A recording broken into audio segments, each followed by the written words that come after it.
अस्सलाम वालेकुम। मैं आज आपके साथ समर स्पेशल बहुत ही मज़ेदार और सभी की फेवरेट रेसिपी शेयर कर रही हूँ। कुल्फ़ी फ़ालूदा की बहुत ही यमी सी एक रेसिपी आपके साथ शेयर करूँगी। दो मुख्तलिफ़ तरीक़ों से आपको बना के दिखाऊँगी। जैसे आपको इजी लगे या जैसे आपके बच्चे आपकी फ़ैमिली मेम्बर्स खाना पसंद करें, आप इसे आराम से बना सकते हैं। और इसकी जो सेवइयाँ हैं वो भी हम घर पे ही बना के तैयार करेंगे। बहुत ही आसानी से और बहुत ही जल्दी बन के तैयार भी हो जाती हैं सेवइयाँ भी इसकी। इंशाल्लाह आपको ये समर स्पेशल ठंडी ठंडी और मीठी रेसिपी बहुत ज़्यादा पसंद आएगी। रेसिपी अगर आपको ज़रा से भी अच्छी लगे तो इस लाइक के बटन को प्रेस कर दीजिएगा, और अगर आप फूड विद आर्ट चैनल पे न्यू आ रहे हैं तो चैनल को सब्सक्राइब कीजिएगा, बेल नोटिफिकेशन के साथ ऑन कीजिएगा, बेल के इस आइकन को प्रेस कीजिएगा ताकि आने वाली वीडियोस के नोटिफिकेशन भी आपको आसानी से मिल सकें। बिस्मिल्लाहिर्रहमानिर्रहीम। शुरू अल्लाह के पाक नाम से जिसकी रहमतें और बरकतें हम सब के खानों में। तो फ़ालूदा बनाने के लिए जो सबसे पहले काम हमने करना है वो यही है। सबसे पहला आपने यही काम करना है, और क्वांटिटी और रेशो मैं यहाँ पे ऊपर लिख दूँगी, आपने उसी को ही फॉलो करना है। और इसमें सबसे पहले मैंने पानी लिया है, और पानी मैंने तकरीबन 1 कप फुल लिया है, और 1/4 कप भी लिया है, यानी सवा कप मैंने पानी लिया है। और इसमें आधा कप मैंने डाला है कॉर्नफ्लोर का। और अभी मैंने फ्लेम को ऑफ़ रखा हुआ है, फ्लेम अभी मैंने ऑन नहीं की है। मैं इनको पहले अच्छी तरह मिक्स कर रही हूँ।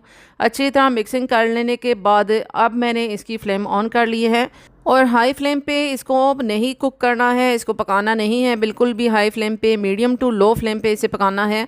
और इसी तरह ही मिक्सिंग करते हुए 3 से 4 मिनट में ये अच्छी तरह इसकी कंसिस्टेंसी थिक हो जाती है। आप देख सकते हैं इसकी कंसिस्टेंसी थिक हो गई है, और जब इसका ये ऐसे क्रिस्टल की जैसा इसका मिक्सचर तैयार हो जाए तो इसका मतलब है ये जो हमारा सेवइयों का मिक्सचर है वो रेडी हो चुका है। और इसकी कंसिस्टेंसी को आपने ज़रूर नोट करना है। अगर इससे ज़्यादा मैं इसे यहाँ पे पकाऊंगी तो ये बिल्कुल वाइट हो जाएगा, और बहुत ज़्यादा ये मिक्सचर जो है वो थिक हो जाएगा। तो हमने इसकी यही कंसिस्टेंसी रखनी है, और इसी को अब हमने गरम गरम ही एनवेलप में डालना है। शॉपर यूज़ कर लें, जो हार्ड वाले शॉपर होते हैं चावल वाले या चीनी वाले, अगर वो खाली आप यूज़ करना चाहते हैं तो वो भी कर सकते हैं, या फिर आप पाइपिंग बैग यूज़ कर सकते हैं। और पाइपिंग बैग के साथ जिस बाउल में मैं ये सेवइयाँ डाल रही हूँ उसमें अच्छी खासी क्वांटिटी में मैंने बर्फ़ भी डाली हुई है, छोटे छोटे पीसेस में कट करके, और पानी भी उसका ठंडा है। तो इस मिक्सचर को हमने गरम गरम ही यूज़ करना है। अगर हम मिक्सचर को ठंडा करना शुरू हो जाएंगे तो ये सेवइयाँ जो हैं ऐसे लंबी लंबी नहीं बनेंगी, और बहुत ही जल्दी टूट भी जाएंगी और पानी में मिक्स हो जाएंगी। तो आपने भी इस मिक्सचर को गरम ही यूज़ करना है। ये देखिए मैंने भी इसी तरह लंबी लंबी सी सेवइयाँ बना के तैयार कर ली हैं, और इसी पानी में ही इन्हें रहने देना है जब तक आपने इनको इस्तेमाल नहीं करना है। ये सेवइयाँ बेशक आप 1 दिन पहले भी बना के फ्रिज में रख सकते हैं, लेकिन सेवइयाँ इस बाउल में डाल के इसमें बना के तो फ़ौरन से आपने इनको हिलाना नहीं है। इसी ट्रे में रख के तो आपने इसे फ्रिज में रख देना है, फ्रीज़र में बिल्कुल नहीं रखना है। फ्रिज में रख के तो आप इन्हें कम से कम 2 घंटे के लिए छोड़ दीजिएगा। तो सेवइयाँ हमने बना के तैयार कर ली हैं। उसके बाद सेकंड प्रोसेस जो है वो रबड़ी मिल्क तैयार करने का है। तो यहाँ पे 3 पाव तकरीबन 750 ग्राम के बराबर मैंने ले लिया है दूध, और फ्रेश मिल्क लिया है, और फुल फैट मिल्क मैंने लिया है। अगर आप चाहें तो टेट्रा पैक भी यूज़ कर सकते हैं। और सिर्फ इसमें डाला है मैंने आधा कप, आपने देखा है आधा कप मैंने इसमें चीनी डाली है। वो मैंने इस वजह से एक चीनी कम डाली है क्योंकि लास्ट में मैं इसमें जाके तो इसमें कंडेंस मिल्क ऐड करूँगी। लेकिन अगर आप कंडेंस मिल्क ऐड नहीं करना चाहते हैं तो इसमें 1 कप चीनी का भी इस्तेमाल कर सकते हैं। दूध थोड़ी देर के लिए अच्छी तरह पक चुका है, इसमें अच्छी तरह 3 से 4 उबाल आ चुके हैं। इसमें मैंने आधा cup dry milk powder add किया है। ड्राई मिल्क पाउडर भी टोटली ऑप्शनल है। अगर आप इसे ज़्यादा देर के लिए थिक नहीं करना चाहते हैं तो आप इसमें ड्राई मिल्क पाउडर ऐड कर सकते हैं, बहुत ही जल्दी इसमें थिकनेस भी आ जाएगी। और इसकी जगह आप ब्रेड के स्लाइस का भी इस्तेमाल कर सकते हैं। अगर ड्राई मिल्क पाउडर आप ऐड नहीं करना चाहते हैं तो 2 अदद ब्रेड के स्लाइसेस को ग्राइंड करके ऐड कर सकते हैं, और इसमें मैंने कुछ ड्राई फ्रूट्स को ग्राइंड करके ऐड किया है। अगर आप ऐड करना चाहते हैं तो आप इसमें थोड़े से क्रश करके भी डाल सकते हैं, लेकिन मैंने थोड़े से ग्राइंड करके डाले हैं। और अच्छी तरह इनको भी मैंने मिक्स कर लिया है। अच्छी तरह मैं साथ साथ मिक्सिंग भी करती जा रही हूँ ताकि किसी भी चीज़ की गुठलियाँ वगैरह बिल्कुल भी ना बने। और जैसा कि मैंने आपको बताया था कि चीनी का इस्तेमाल मैं थोड़ा कम कर रही हूँ। लास्ट में इसमें मैं कंडेंस मिल्क ऐड करूँगी। तो आप देख सकते हैं 3 से 4 बड़े खाने के चम्मच जितना मैंने, यानी 1/4 कप मैंने इसमें डाला है कंडेंस मिल्क। कंडेंस मिल्क को डालते ही आप देख सकते हैं कितनी क्रीमी सी इसकी फॉर्म बन चुकी है और बहुत ही क्रीमी सा इसका टेक्सचर लग रहा है, बहुत ही मज़ेदार सा लग रहा है ये फ़ालूदा, रबड़ी फ़ालूदा का मिक्सर। तो अब हम इसको उतार के तो ठंडा होने के लिए रख देते हैं। ठंडा होने के बाद ये मिल्क मज़ीद थिक हो जाएगा, इसकी कंसिस्टेंसी जो है वो मज़ीद थिक हो जाएगी, इसलिए इसकी यही कंसिस्टेंसी बेहतर है। तो जैसा कि मैंने आपको बताया था कि मैंने 2 तरीक़ों से ये रबड़ी फ़ालूदा बना के सर्व किया था। तो एक में मैं ये डाल रही हूँ जेली, और जेली बहुत ही बेहतरीन बनी थी। इसकी रेसिपी मेरे चैनल पे मौजूद है, ये आप जेली बना के सेव भी कर सकते हैं। इस जेली की रेसिपी को आप ज़रूर फॉलो कीजिएगा, लोगों ने बहुत ज़्यादा इसको लाइक किया है, तो ज़रूर इसका विज़िट कीजिएगा। इंशाल्लाह ये जेली की रेसिपी आपको भी ज़रूर पसंद आएगी। तो रबड़ी मिल्क ठंडा हो जाने के बाद इसमें मैंने जेली ऐड की है, और इसके साथ ही 2 बड़े खाने के चम्मच जितना जो हमने सेवइयाँ बना के रेडी की थी वो भी इसमें ऐड की हैं, और छोटे पीसेस में मैंने कट करके सेवइयों को ऐड किया है।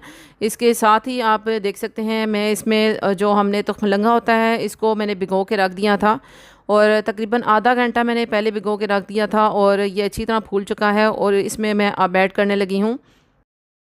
ये आप अपनी मर्ज़ी के हिसाब से कम या ज़्यादा ऐड कर सकते हैं। अगर आप ज़्यादा खाना पसंद करते हैं तो इसको ज़्यादा क्वांटिटी में भी ऐड कर सकते हैं।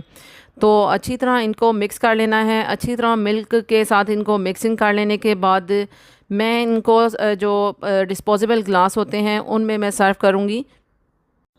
तो बच्चों का मोस्ट फेवरेट रेड जूस इसमें मैं इसके साइडों पे लगा रही हूँ, इसके कॉर्नर्स पे लगा रही हूँ। अच्छी तरह यहाँ पे थोड़ा थोड़ा सा मैं ये रेड जूस लगा रही हूँ। इसके बाद मैं इसमें वही ऐड कर दूँगी जो हमने मिक्सर अभी रेडी किया है।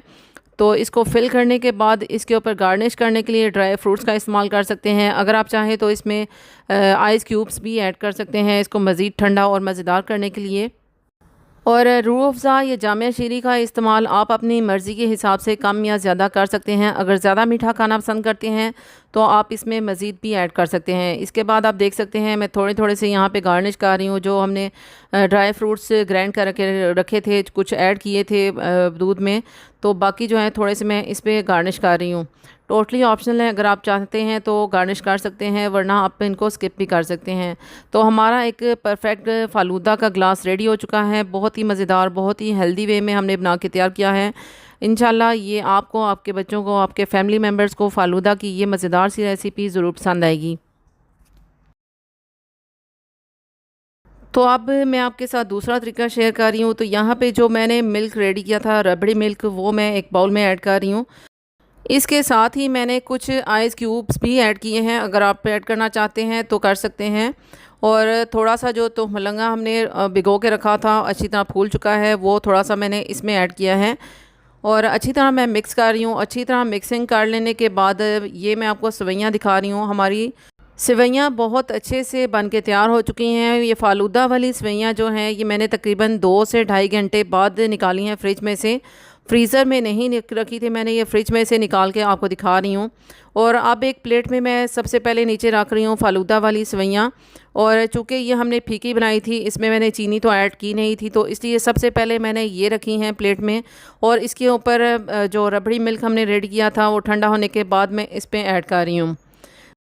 तो यहाँ पे मैं आपको दिखा रही हूँ कि जो रबड़ी मिल्क हमने रेडी किया था उसी को मैंने एक डिस्पोजेबल ग्लास में डाल के तो फ्रीज़ कर लिया था। ये हमारी एक बेहतरीन सी कुल्फ़ी बन के तैयार हो चुकी हैं, और इस कुल्फ़ी को मैं यहाँ पे सर्विंग ट्रे में ही, सर्विंग प्लेट में डाल रही हूँ। थोड़ा सा मैंने इस पर भी डाला है रबड़ी मिल्क, और थोड़ा सा जामे शीरी, और थोड़े से जो ड्राई फ्रूट्स हमने ग्राइंड करके रखे थे उनको गार्निश कर रही हूँ। तो हमने इतना मज़ेदार, टेस्टी और बहुत ही हेल्दी वे से ये फ़ालूदा घर पे ही बना के तैयार कर लिया है। बहुत ही इजी वे में आपको बना के दिखाया है। इंशाल्लाह ये सारी ही रेसिपीज़, सारी ही टिप्स और ट्रिक्स आपको बहुत ज़्यादा पसंद आएंगी। इसी तरीके से अगर आप भी बना के तैयार करेंगे तो बाज़ार से और रेस्टोरेंट से बहुत ही ज़्यादा अच्छे तरीके से आप भी घर पे ही बना के तैयार कर सकेंगे। तो गर्मियों में इस फ़ालूदा की रेसिपी को ज़रूर बना के ट्राई कीजिएगा। रेसिपी आपको इंशाल्लाह ज़रूर पसंद आएगी। अगर रेसिपी पसंद आए तो इसे अपनी फैमिली और फ्रेंड्स में ज़रूर शेयर कीजिएगा। अपना बहुत सारा ख्याल रखिएगा, मुझे भी अपनी दुआओं में ज़रूर याद रखिएगा। इंशाल्लाह एक नेक्स्ट वीडियो में नेक्स्ट अमेजिंग सी रेसिपी के साथ मिलूँगी। जब तक के लिए मुझे इजाज़त दीजिएगा। Thanks for watching. अल्लाह हाफिज़।